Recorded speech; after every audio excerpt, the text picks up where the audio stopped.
Memasuki semester kedua 2025, mungkin Anda bisa menjelaskan seperti apa kontribusi dari sektor pangan untuk pertumbuhan ekonomi nasional sejauh ini? Wah, keren kalau perpangan ya. Sepanjang sejarah saya kira tertinggi. Pertumbuhan kontribusi sektor pangan itu 10,59%.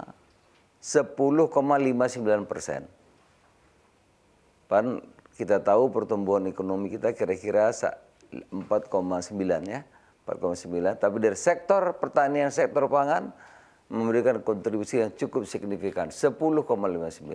Sepanjang 2011 sampai 2024, berapa tahun tuh? Paling tinggi kira-kira 4, sekian ya.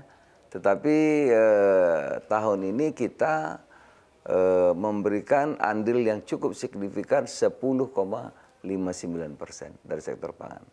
Itu. Oke, baik. Ini artinya memang sudah ada pertumbuhan. Jadi jelas memang kebijakan-kebijakan kita di bidang pangan ini memberikan hasil yang nyata. Baik. Kontribusinya jelas. Ya. Ini bukan kata kami loh, ini kan yang mengukur BPS ya. Betul. Itu. Baik. Dan kita bisa melihat juga Bapak dari cadangan pangan ya, dari cadangan beras sendiri yang saat ini bahkan tertinggi sepanjang sejarah begitu, dan bahkan kita juga siap Pak untuk melakukan ekspor ke negara-negara tetangga. Iya, cadangan pangan kita mungkin 20 tahun terakhir juga yang tertinggi ya. Terakhir itu sampai 4,15 juta ton. Ya, jadi itu memberikan fakta bahwa memang kebijakan yang kita lakukan dalam 6 bulan pertama ini termasuk cepat dan tepat ya, hasilnya nyata gitu.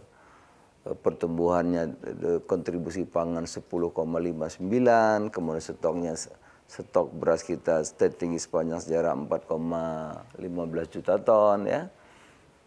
Nilai tukar petani ya, pertanian itu sekarang kalau saya tidak salah itu sudah dari 102 naik 106 naik 108 naik 118 120, sekarang kira-kira 126.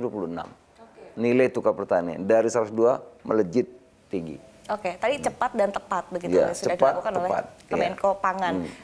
Untuk cepat dan tepat itu konkretnya yang sudah dilakukan seperti apa? Ya, sebetulnya sederhana sekali.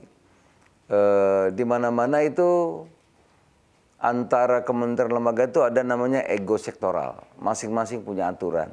Ya, pertanian itu apa misalnya?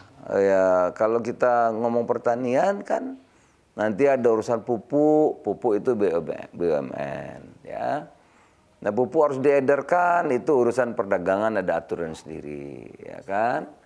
Kemudian yang menerima pupuk itu ada di kelompok tani, itu adanya di kabupaten, berarti harus ada persetujuan bupati ya. Itu, dan itu nanti pupuk ada Kementerian Pertanian, harus urusan dengan Kementerian Pertanian. Kemudian nanti distribusinya harus ada urusan dengan Kementerian Perhubungan. Jadi rumit, ruwet, bertele-tele, berputar-putar ya. Nah, itu yang terjadi selama ini sehingga pupuk itu akan diterima petani ya setelah ada 500 lebih tanda tangan. Nah, bayangkan bagaimana caranya? Ya, sehingga pupuk sampai kalau panen, padahal pupuk diperlukan kalau orang mau tanam padi kan, mau nanam perlu pupuk, tapi pupuk sampai udah panen. Nah, itu dia, akhirnya pupuk banyak penyimpangan.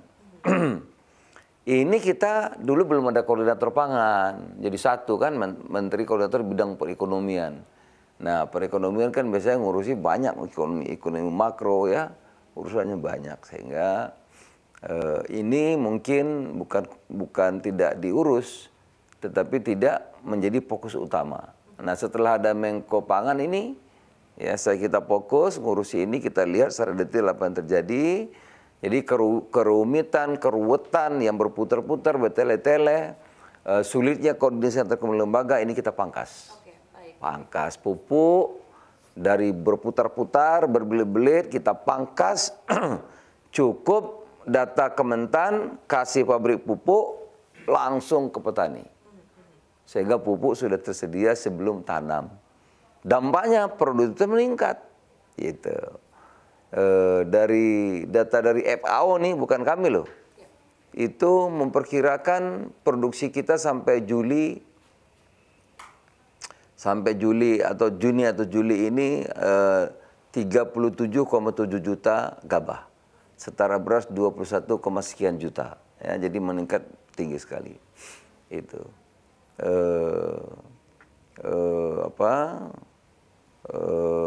Juga data dari BPS. Ya.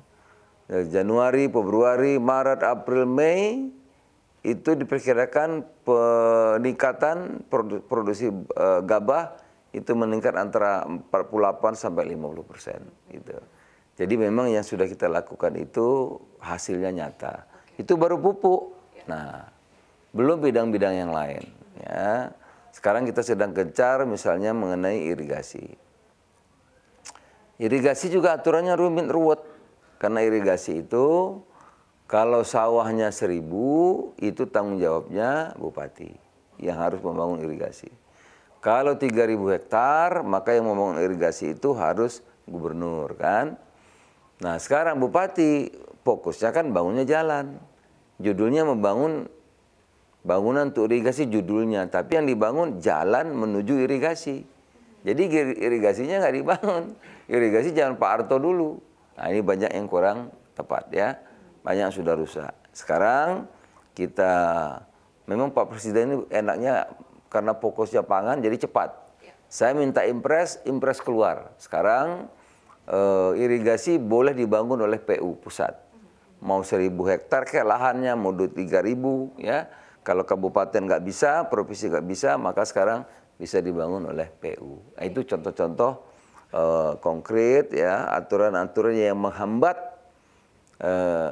produktivitas itu sekarang kita pangkas, kita perbaiki, kita rapikan dan hasilnya memang kelihatan nyata. Baik, tadi kuncinya artinya adalah orkestrasi yang dilakukan di Kemenko. Ini baru satu bidang apa yang kita sebut dengan optimalisasi yang ada. Ya.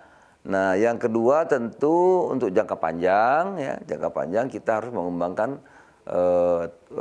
lahan-lahan pertanian yang baru ya. Itu jangka panjang. Terus penelitian bibit-bibit unggul ya kan. Kita bibit ini kan sudah puluhan tahun. Nah, oleh karena itu ini mesti ada penelitian baru sehingga produktivitas kita bisa meningkat. Misalnya lahan yang pH tanahnya itu berbeda, ada lahan gambut, ada lahan airnya air payau dan seterusnya, itu sebetulnya kan bisa kita kembangkan dengan bibit tertentu. Ini perlu penelitian itu.